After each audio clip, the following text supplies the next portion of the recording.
para tratar o problema da depressão.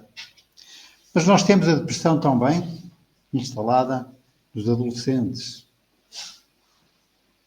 E nós vemos isso com familiares nossos, com amigos, em que são os sintomas mais comuns, o caso da irritabilidade, embora não podemos confundir isso, todos nós, com nossos filhos, nesta idade adolescente, com os 15, 16, 17 anos, a irritabilidade é muito frequente, não quer dizer que seja um estado depressivo, não é?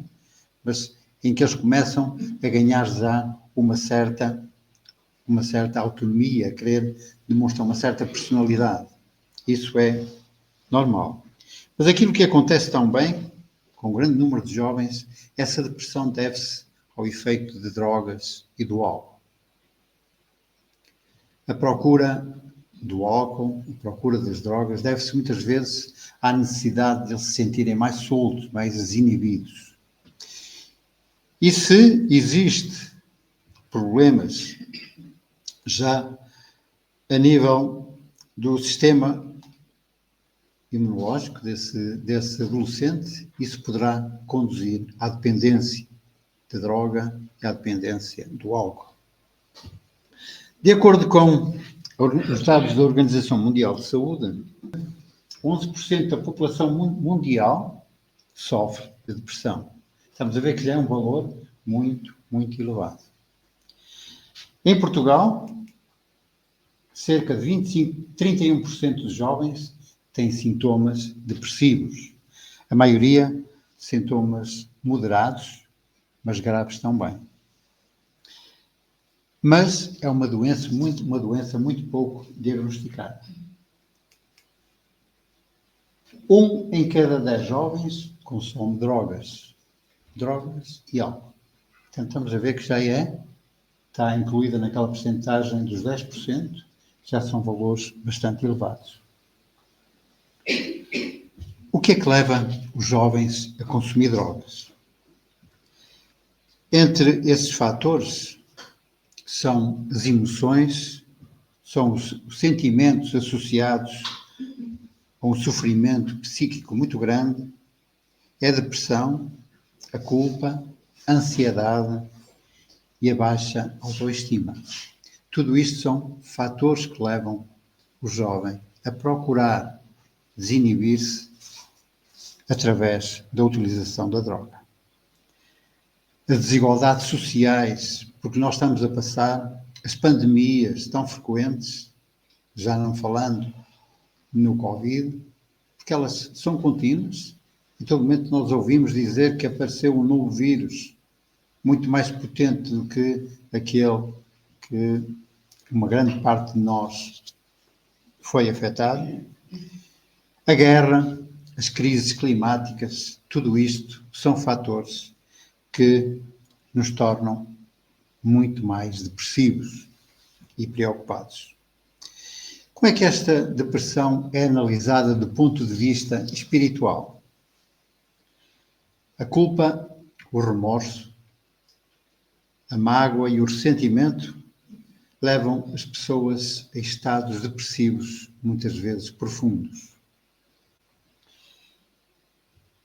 Como facilmente se compreende, a pessoa que se encontra num estado depressivo está muito mais sujeito a estados obsessivos.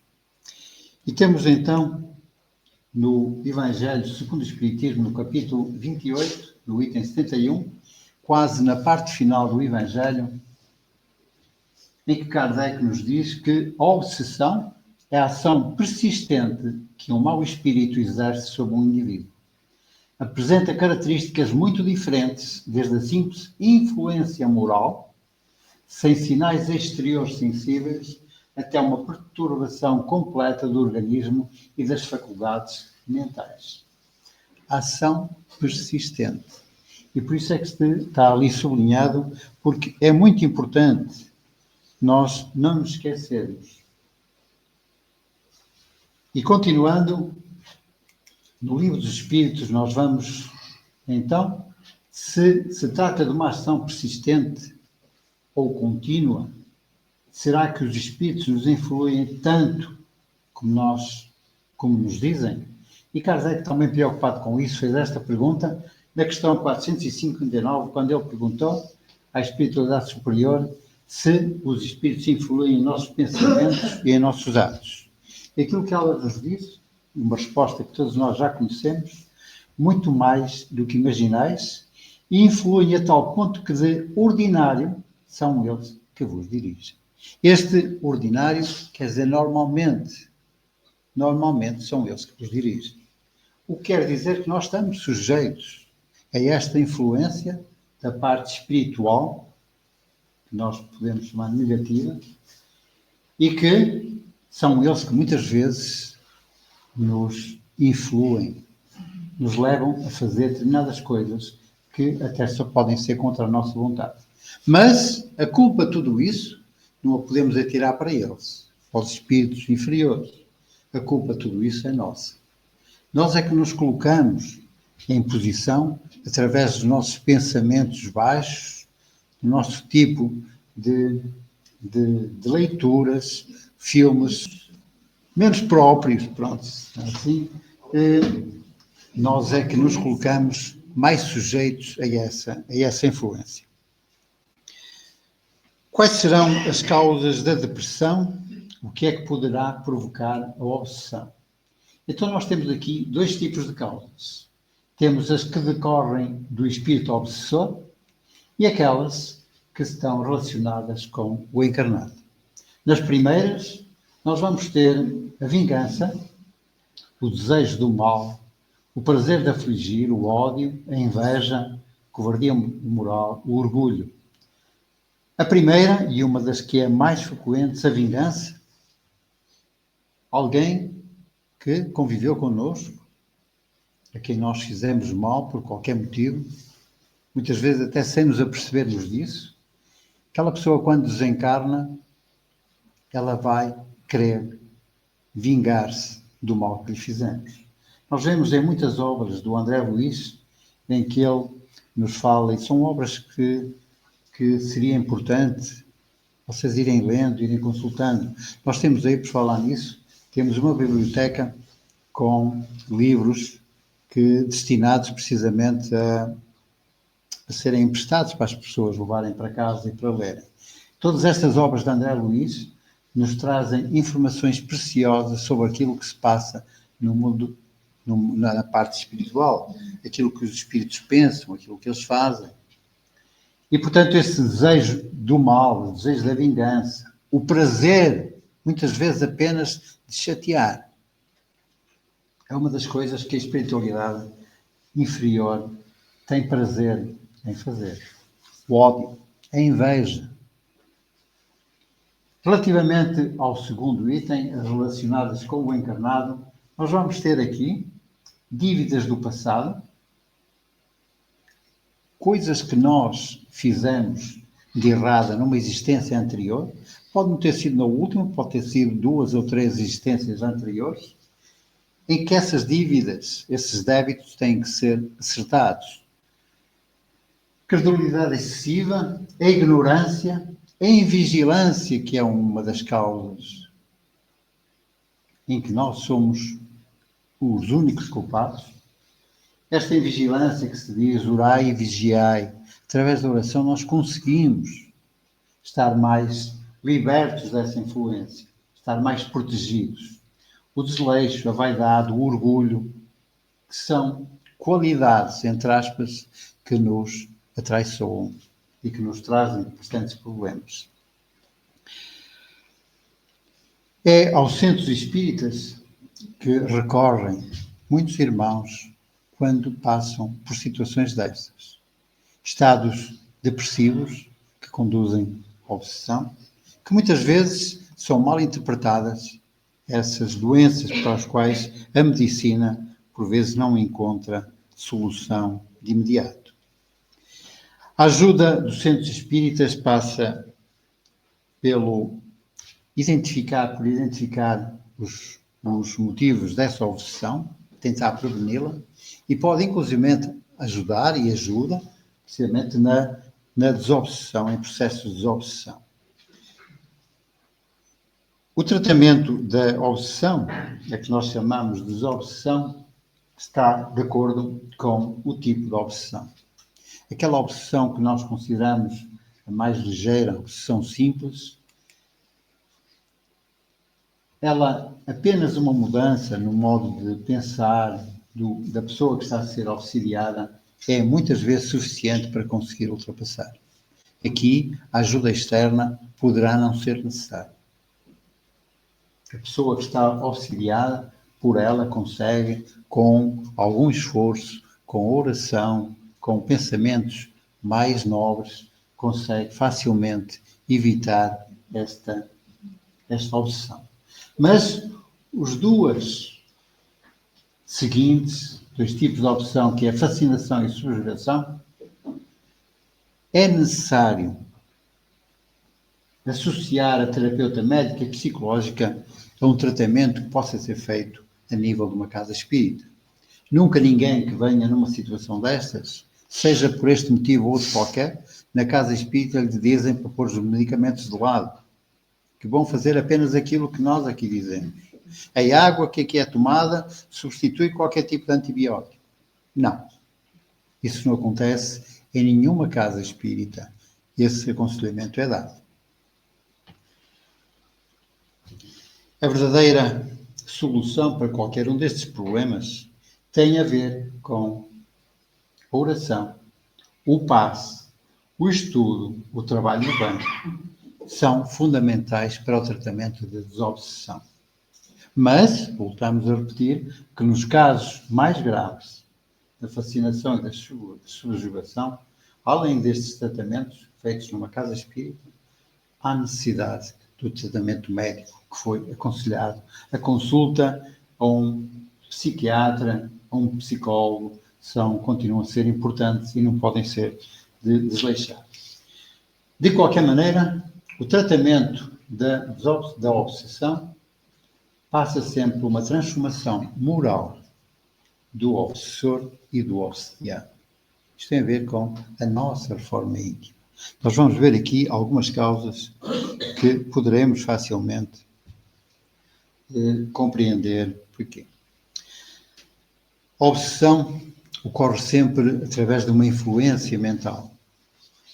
E ela pode se dar entre um desencarnado e um encarnado, que normalmente é aquilo que nós pensamos sempre, que é alguém que já não está no corpo físico, está na parte espiritual, que nos vem aborrecer, que implica connosco. Mas essa opção pode-se dar também do encarnado para o desencarnado. Um exemplo muito simples, alguém que perdeu um familiar, por exemplo, não deixa aquele familiar em paz, está sempre a culpá-lo porque ele dividiu mal a fortuna que tinha, aquele filho que não recebeu nada, o outro que recebeu muita coisa, e todos os dias ele está sempre a pensar, está a infernizar a vida daquele espírito que já partiu. Portanto, aqui há um processo contrário. A opção aqui é do encarnado para o desencarnado. Que as pessoas pensam que isso não é possível. É, e mais do que aquilo que nós pensamos. Muitas vezes, uma coisa muito simples, quando perdemos alguém e estamos normalmente a chorar por isso, é natural, a saudade é própria. Todos nós temos saudades quando se perde um ente querido.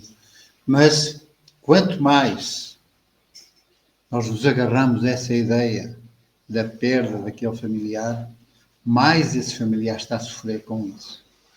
Nós vemos, precisamente, nesses livros que eu falei há bocadinho, de André Luiz, em que casos, situações, em que aquele familiar desencarnado pede para dizer a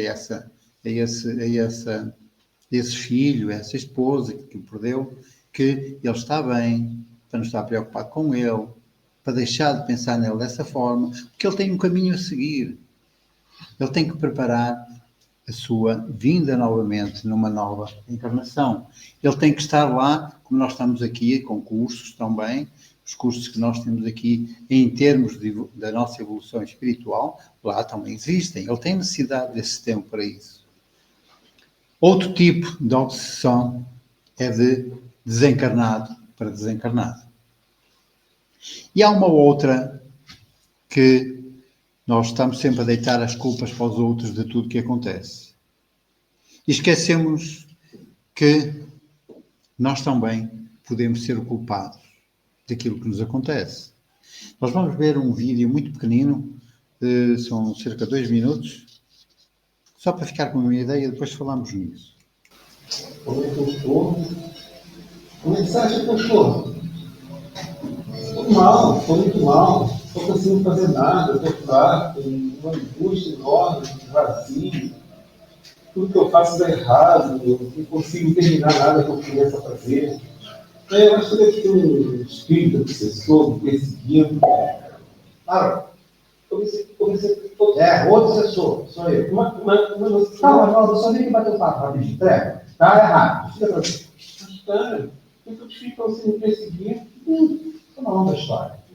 Eu te matei em outra vida ou alguma coisa assim? Não. Matou não. Você me destruiu. Você destruiu minha família de forma em sua causa. Você é um pouco uma mãozinha de pessoa. Para de me atormentar, por favor, eu não aguento mais. Então aí é que tá. Eu não consigo te atormentar. Quando eu penso em te atormentar, você já se prejudica sozinho. Hã? Eu fico só olhando, porque você é mestre de se dar mal sozinho, não precisa fazer nada. Então para de colocar a culpa em cima de mim de tudo que é errado que acontece, ok? Deixa de paz, larga. Quem é o obsessor aqui? Quem é que tá onde, né? Mas como assim? Por exemplo, então, deixa eu pedir, mas é pronto para te desviar. Beleza, hoje vamos lá. Mas você já acorda um bicho mal-humorado. Você já começa a distrair com a tua filha, teu vizinho, o padeiro, o cachorro, o periquito, o papagaio, Oswaldo, eu já tentei fazer uma prece para ver se alguém ilumina essa sua cabeça. Imagina os defensores espirituais conseguem chegar perto de você. E você é chato. É tão simples. Vai quando você está na tua, eu chego aqui, deixa eu decidir, vou embora. Você atrai uma multidão de obsessor aqui, Oswaldo. Eu tenho direito de ficar, tenho que chegar na culpa.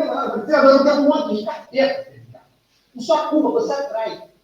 Oswaldo, bota a na sua cabeça. Cada palavra de ódio, de rancor, de autopiedade que sai dessa tua boca é uma pedra que você mesmo bota no seu caminho. Eu não tenho nada a ver com isso.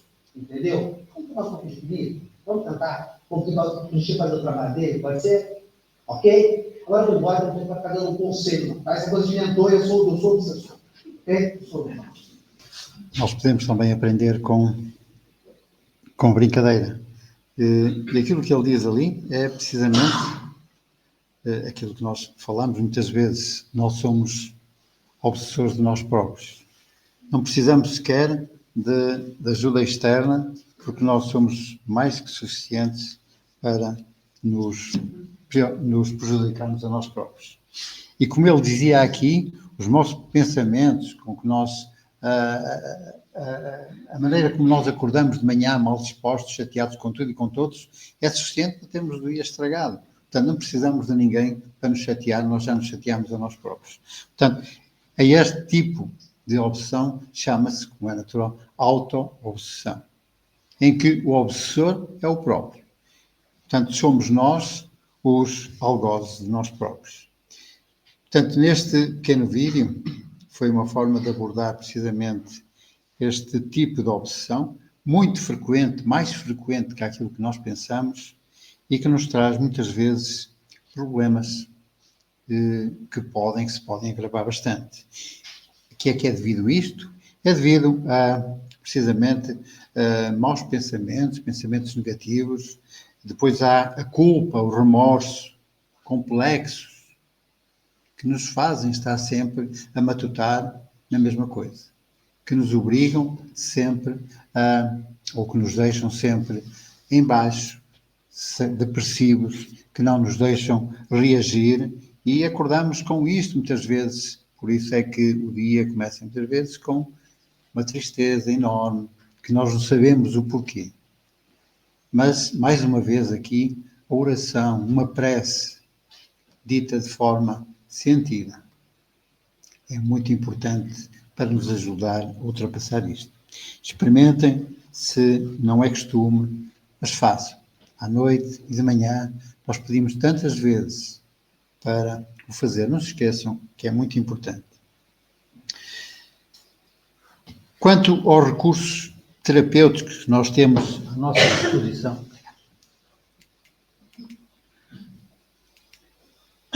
nós temos a prece, como falamos, temos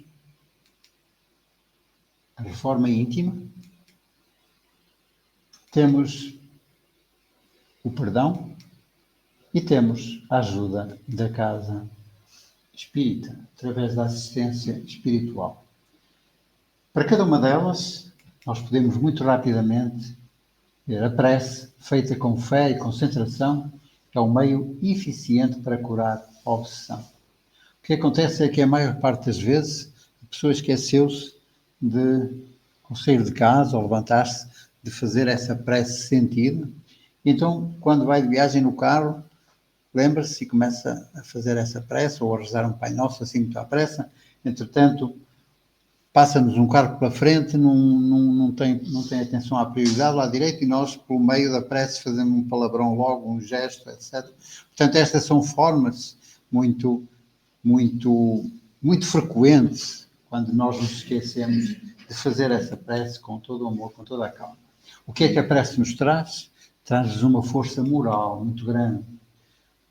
Arrasta bons pensamentos, boas resoluções e atrai o recurso dos bons espíritos, da espiritualidade amiga que está sempre presente e que está sempre pronta a ajudar, mas para a qual nós muitas vezes nem sequer damos oportunidade de eles nos auxiliarem, de eles nos poderem ajudar. Quanto ao Evangelho no lar, tem-se falado aqui muitas vezes nisto, a necessidade de nos habituarmos a fazer isto, pelo menos uma vez por semana. Isto tem uma influência enorme. Como diz o Espírito Emmanuel, quando o Evangelho penetra o lar, o coração abre mais facilmente a porta ao Divino Mestre. E esta influência, esta proteção, que é não só para o lar, é também para a família.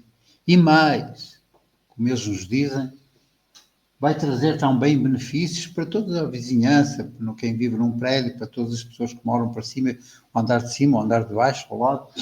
Tem uma influência enorme, porque cria um ambiente, atrai a espiritualidade que nos vai tentar auxiliar de acordo com as nossas necessidades. Esta imagem aqui, que nos mostra a forma como ele pode ser feito, o Evangelho no lar. Portanto, o que está aqui é a família, portanto, os pais e os filhos à volta da mesa. Vê-se ali uma jarra no meio com água. Há quem, em vez da jarra no meio, ponha um copinho com água, um copinho para cada um. É indiferente. E depois, o que é importante aqui é termos um livro qualquer, livros ou da codificação. Normalmente aquilo que utilizamos nós em casa é o Evangelho. A forma como fazemos é uma prece inicial, abrir o Evangelho. Normalmente aquilo que sai vem a propósito.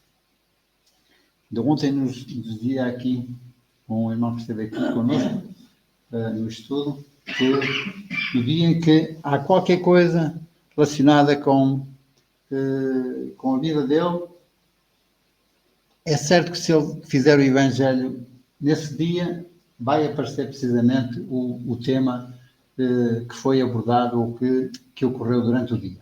Portanto, depois dessa leitura do Evangelho, são feitos comentários sobre essas passagens do Evangelho, coisas que não entendemos muito bem e que poderão ser discutidas entre todos.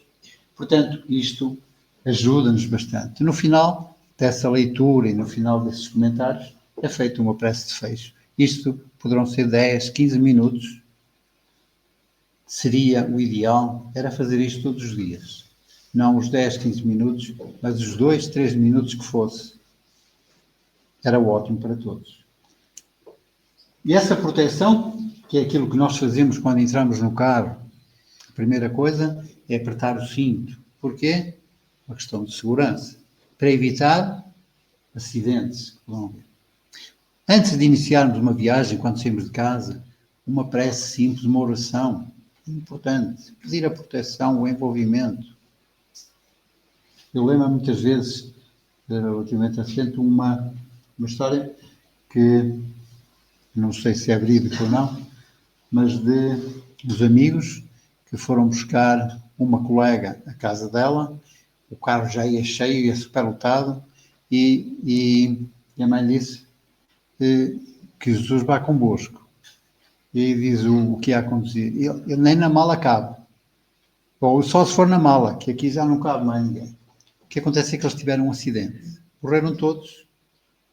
O único lugar da viatura que ficou sem qualquer risco, sem qualquer problema, foi precisamente a mala.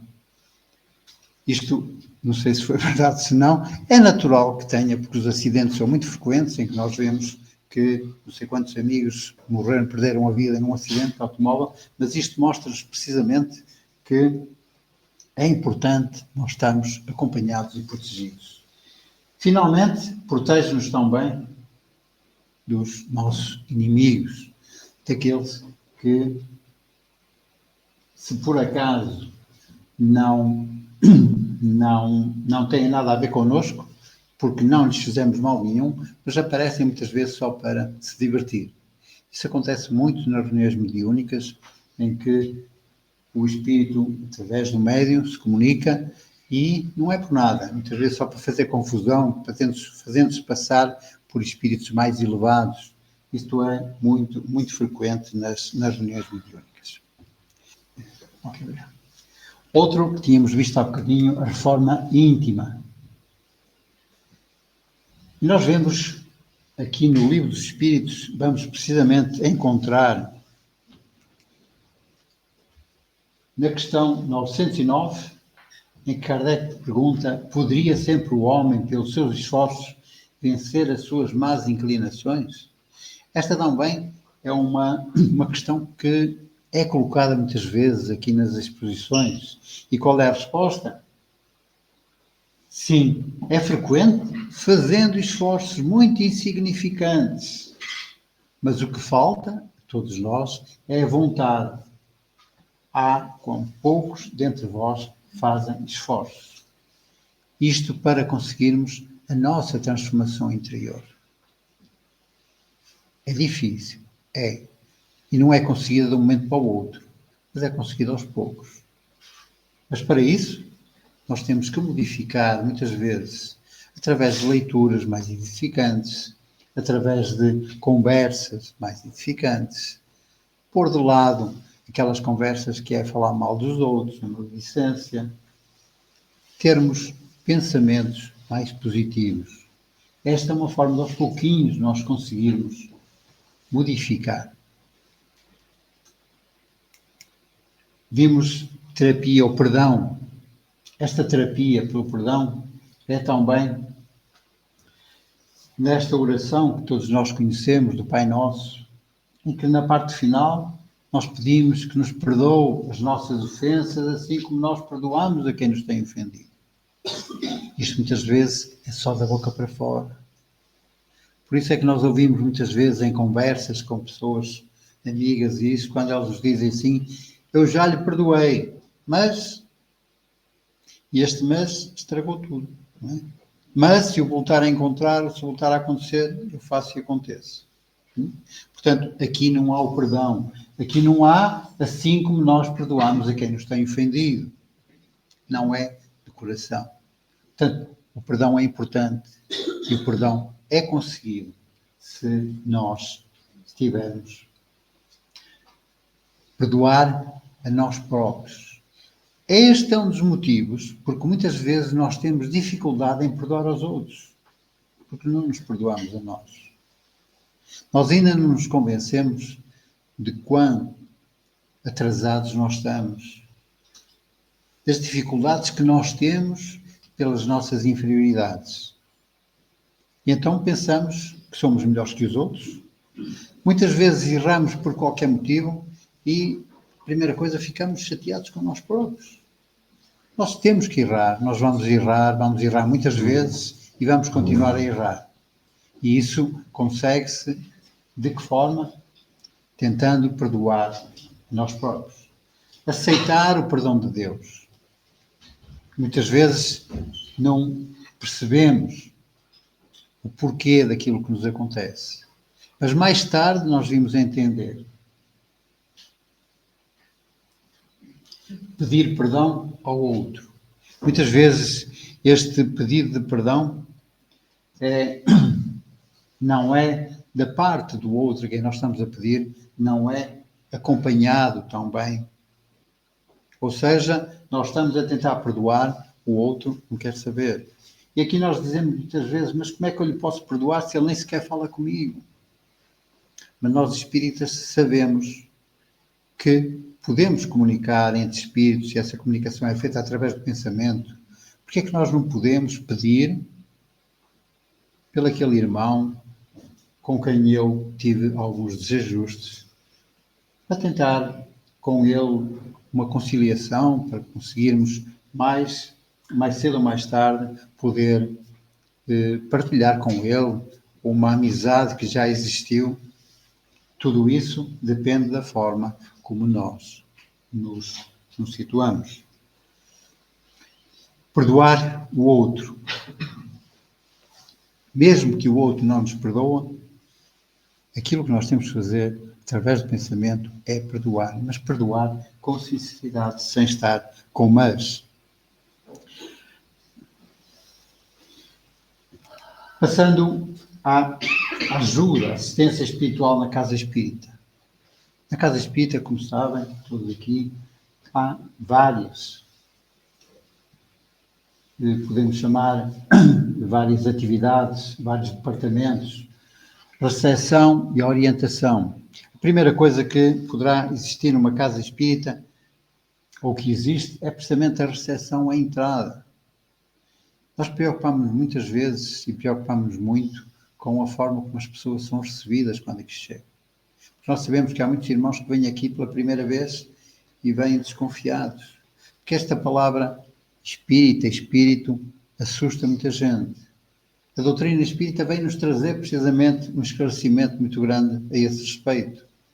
Vem-nos dizer que todos nós somos espíritos, vem-nos dizer que nós estamos aqui com este corpo, mas há muitos que estão aqui conosco, ao nosso lado, espíritos desencarnados, e que estão aqui precisamente porque foi-lhes dada a oportunidade de estarem aqui, ouvir a nossa exposição, a serem tratados pela espiritualidade também. O atendimento fraterno, a fluidoterapia e o passe, a evangelização, o diálogo, palestra pública, tratamento à distância e a irradiação que é feita por aqueles irmãos que estão doentes. Doentes pode ser uma doença não física, pode ser uma doença mental, pode ser um tipo de doença em que é feita um tratamento à distância, com auxílio da espiritualidade, em que os trabalhadores da casa estão presentes para fazer essa ajuda. Essa é a avaliação. Muitas vezes são deixados pedidos aqui por familiares para ser feito esse pedido por alguém que não pôde aqui vir. Mas isso se houver mesmo motivo para não ter aqui vindo. Porque muitas vezes somos nós que dizemos ao nosso filho, deixa-te estar, não vais apanhar frio, eu vou por ti, eu peço por ti. Quantas vezes nós, amigos nossos, olha, vais lá, não te esqueças de pedir por mim. Isto não funciona assim. Portanto, as pessoas, se querem ajuda, têm que trabalhar por isso. Grupos de estudo, também aqui funcionam. Estudos, nesta altura estamos com 2 grupos de estudo, à quarta-feira. As inscrições estão abertas para toda a gente, quem quiser frequentar, à vontade. À quarta-feira, às 7h30, há um primeiro estudo, que é de unidade, e depois às 8h30 sobre o espiritismo, iniciação ao espiritismo. Portanto, isto são ajudas que se poderão obter na casa espírita. Relativamente a este ponto, outro recurso que está ao nosso alcance e que traz uma ajuda enorme é precisamente a caridade. Relativamente à caridade, nós temos que a ver de uma forma um pouco diferente daquela que nós muitas vezes, quando pensamos em caridade, pensamos sempre naquela ajuda, na esmola que é dada. A caridade, segundo Jesus, isto está no Evangelho também, no capítulo 15, em que ele nos diz que fora da caridade não há salvação. Caridade e humildade é o único caminho para a salvação. Egoísmo e orgulho, este é o caminho da perdição. Tal princípio está formulado em termos precisos nas seguintes palavras: amarás a Deus de toda a tua alma e ao teu próximo como a ti mesmo. Tudo o que se faça contra o próximo é o mesmo que fazê-lo contra Deus. Não podendo amar a Deus sem praticar a caridade para com o próximo, todos os deveres do homem se encontram resumidos nesta máxima: fora da caridade não há salvação. Esta é outra terapêutica. A prática da caridade, mas nesta forma. E ao praticar aqui a caridade, é a forma como nós nos entregamos na ajuda que nós estamos a dar ao outro. Qual o verdadeiro sentido desta palavra da caridade, tal como Jesus entendia? Foi a questão que Allan Kardec pôs à espiritualidade superior, questão 886. E aquilo que eles nos disseram foi benevolência para com todos, indulgência para com as imperfeições dos outros e perdão das ofensas. Muito rapidamente, o que é a benevolência? É aquilo que demonstra bondade, afeto, amizade, fraternidade e respeito em relação aos outros. Ser benevolente com os outros. Tentar compreender, tentar abrir os nossos corações para eles.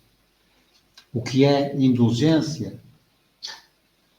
É a capacidade de ser tolerante com as ações ou imperfeições dos outros. Nós muitas vezes somos demasiado rígidos. Alguma asneira que vimos aquela pessoa fazer, somos logo castigadores. Somos incapazes de entender que as dificuldades que ele tem, já eu as tive também. Ele pode ser bom ou mal naquilo, mas pode ser bom noutra profissão qualquer, e eu posso aí ter as minhas dificuldades. É agir com bondade, fraternidade, solidariedade e misericórdia nos relacionamentos pessoais. É colocar-se no lugar do outro para procurar compreender as suas ações e deslizes. É fácil nós criticarmos alguém. Mas aquilo que eu aconselho, antes de criticar, vamos pensar o que é que eu faria se estivesse no lugar dele. E este é um exemplo que nós devemos levar quando estamos a pensar em qualquer coisa relativamente a um irmão nosso. Pensar o que é que Jesus faria no meu lugar. Isto vai nos dar ideias de como nós nos podemos tentar corrigir um pouco e tentar fazer as coisas de forma diferente. O que é o perdão? Toda a gente conhece esta palavra, uma palavra tão simples que se fala tanto. O perdão dissolve o mal, é a base da saúde emocional, fator de proteção espiritual e de equilíbrio do ser humano. Todos nós, de certeza absoluta, por determinados motivos, já perdoámos alguém. Pessoas com quem nós há muito já não falávamos, por um desentendimento qualquer. Já deram conta da satisfação que é quando eu perdoo. O ganho que existe é maior para mim do que para ele, a quem eu perdoei. A satisfação que eu sinto, o facto de ter corrigido aquele equívoco, eu sou o grande ganhador. O ato de perdoar é unilateral.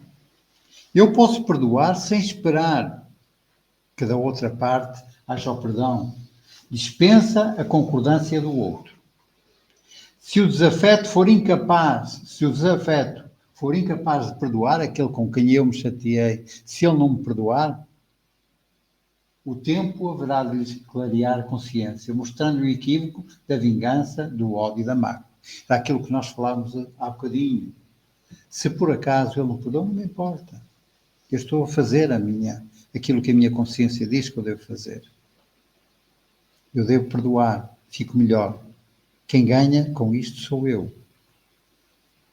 A forma também de eu conseguir fazê-lo, de perdoar, é precisamente tentar entender o porquê daquilo que aconteceu. E deixamos aqui umas reflexões finais para pensarmos um pouco nisto. O espírita, onde, quando e como se encontra, deve ligar-se a uma atividade que exercita a prática da caridade, buscando aquela com a qual guarde maior afinidade. Ou seja, se eu me decido a fazer qualquer coisa pelos outros, se eu tenho mais jeito para fazer as coisas de uma forma que de outra, isto tem a ver precisamente com a parábola dos talentos. Muitas vezes nós temos determinados talentos que desconhecemos. A ajuda aos outros pode ser feita de várias maneiras, sem ter que estar a dar esmola. Nós temos uma associação de apoio a famílias carenciadas. Há situações aqui, por exemplo, nós tivemos há dias uma recolha, no princípio de março, e eu sei de um irmão que foi essa recolha, ele sentiu uma alegria enorme pela oportunidade que teve em fazer aquilo que nunca tinha feito. Essa foi uma forma, e por isso é que eu digo, acho que tendo isto à disposição de todos e dando essa oportunidade para a pessoa fazer aquilo que de outra forma não faria, se calhar nós também ganhamos com isso. É dever moral do espírita ir ao encontro dos que sofrem, amenizar-lhe a dor das provações, às vezes muito dolorosas. Todos nós podemos fazer qualquer coisa pelos outros. Um simples sorriso, uma simples palavra, muitas vezes pode quebrar o gelo.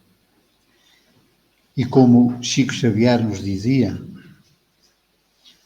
embora ninguém possa voltar atrás e fazer um novo começo, qualquer um pode começar agora e fazer um novo fim.